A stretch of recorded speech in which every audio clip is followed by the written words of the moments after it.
Hello everyone, I'm Stuart Spinks and this is Beekeeping Short and Sweet.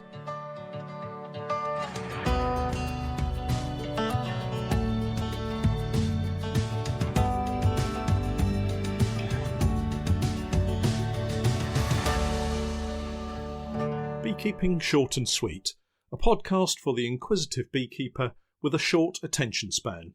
A podcast, in fact, designed for a beekeeper just like me. We're currently without advertising support, so for now I'll indulge in a little self-promotion. Did you know that for just $1 you can have access to all of my YouTube videos as I release them? Our Patreon page is a crowdfunding support page where anyone who feels they can support me in producing more content can come along and gain access to a range of different media on early release before it goes live to the general public. If you'd like to know more, please do check out my Patreon page online at www.patreon.com/Norfolk Honey, or check the show notes that accompany this podcast. So here's a new name I've only just encountered, ProVap220UK. That's ProVap220UK. It's an oxalic acid sublimator or vaporizer that beekeepers can use to treat honeybees with oxalic acid by using an alternative method to the trickle method, which is the one that I've used for many years now. As you probably know, if you treat your bees, there are various ways to treat against the varroa mite. One of the ways we can reduce the loading, particularly in winter months, is by using oxalic acid either in suspension in a sugar syrup called the trickle method, and that's the one that I've always used, or by using a vaporizer, or more correctly called a sublimator. Oxalic acid is only effective against varroa mites that are living freely on honeybees. The sciencey term for that is that the mites are in a phoretic state. That's spelt with a PH for anyone that wants to take the test at the end of the podcast. So the winter is one of the best times to treat with oxalic acid, as there's a smaller brood nest than at any other time of the year.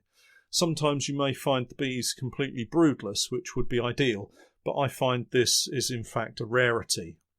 I've been given the opportunity to distribute the ProVap220, which are made in Europe, here in the UK, and so I figured the first thing I should do was to try one out and see just how well it's designed, put together, and how well it functions.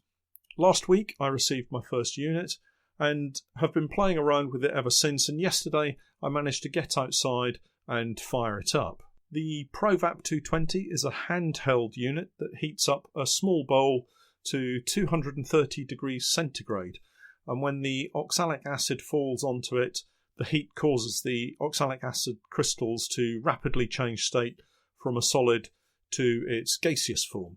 It's important here to state quite firmly that I think there is a very real health and safety risk in using an oxalic acid vaporizer, and you need to make sure that you've taken all the necessary precautions and have the correct personal protective equipment.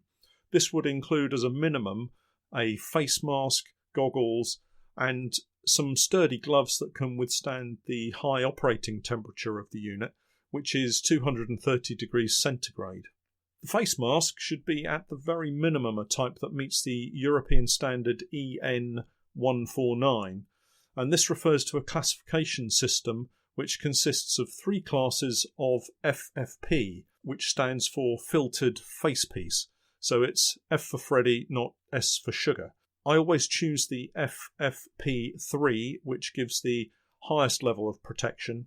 It makes no sense in going for something that has less protection but costs something around the same price. So having organised our PPE or personal protective equipment and having some fresh water on standby in order to wash any spillages, I'm ready to fire up my ProVap220. The unit is a mains power supply unit and comes with its own moulded 3-pin plug. There are both European and US models available with the appropriate plugs attached. But most of my beekeeping is performed at out apiaries, so not at my home, not in my backyard, and at these apiaries I have no mains electricity available. So how am I going to get this thing working? The answer actually turned out to be more straightforward than I anticipated.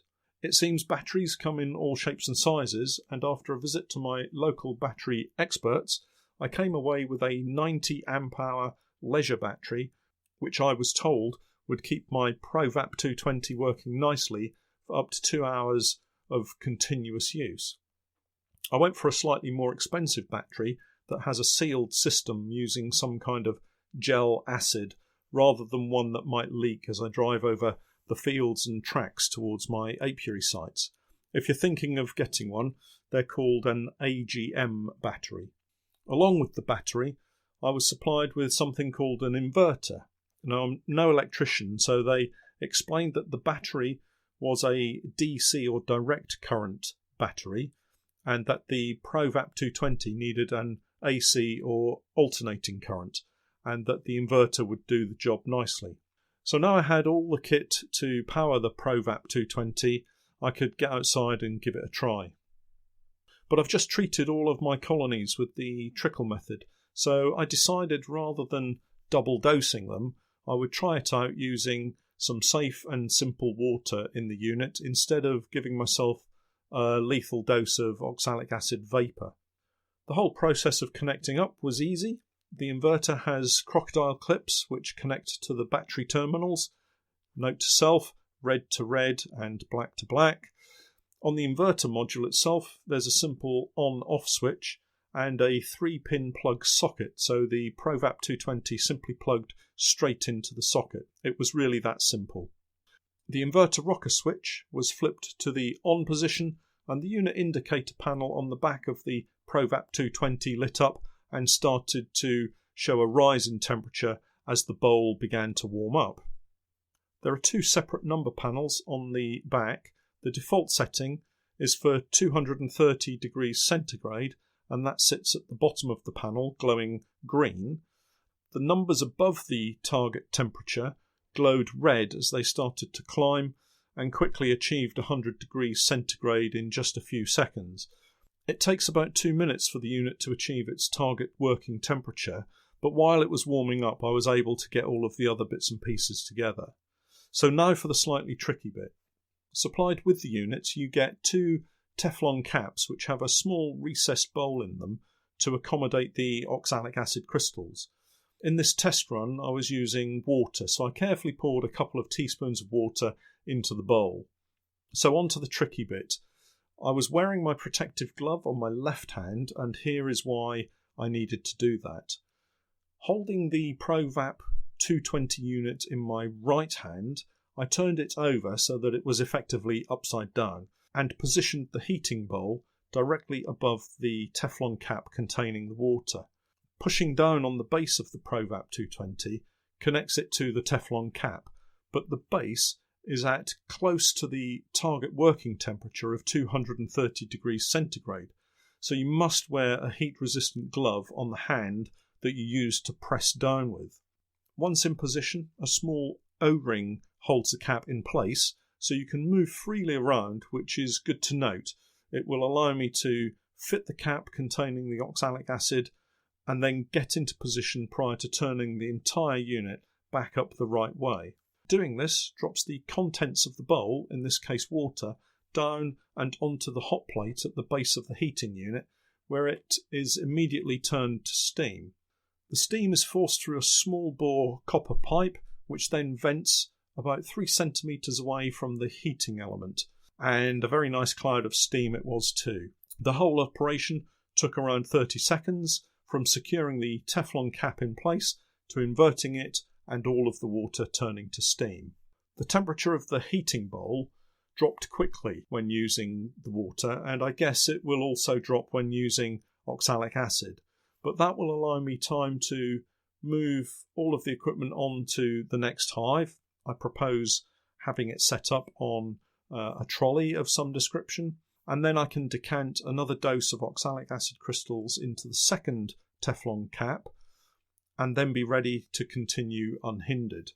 I can see this whole system is going to make my life a lot easier, and it's going to take a lot less time to treat a full apiary of hives than using the trickle method. So my plan is like this. Over the coming spring period, I'll be carrying out spring cleaning of all of my hives, but more of that in another podcast. However, when I perform the spring clean, I'll be swapping out floors, and what I intend to do is to drill a small hole into the back of the floor so that it enters just below the brood box, something around the diameter of a golf tee, which, by the way, is what I'll use to plug the hole once I've drilled it and I'm not using it for the ProVap220. Then, when I want to use the ProVap220, I'll plug the entrance with some foam sponge, remove the golf tee plug at the rear, and insert the nozzle of the ProVap220 before then turning it back upright and dropping the oxalic acid crystals from the Teflon bowl into the heating element bowl and treating the hive.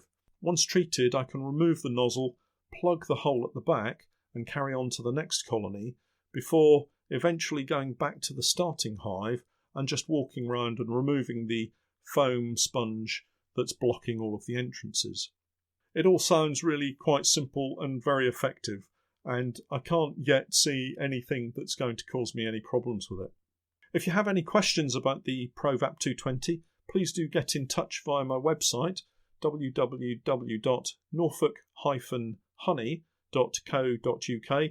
Don't forget the hyphen, or you'll upset a fellow beekeeper here in Norfolk. The ProVap220 is now available to back order from my website, and as a thank you for listening all the way through to the end of my podcast, I'm offering you the chance to purchase one at a discounted price for a limited period of time. Simply use the code NHCPV to get a 10% discount off the current list price when you get through to the shopping cart. I'll catch up with you all next week, but for now, I'm Stuart Spinks, and that was Beekeeping Short and Sweet.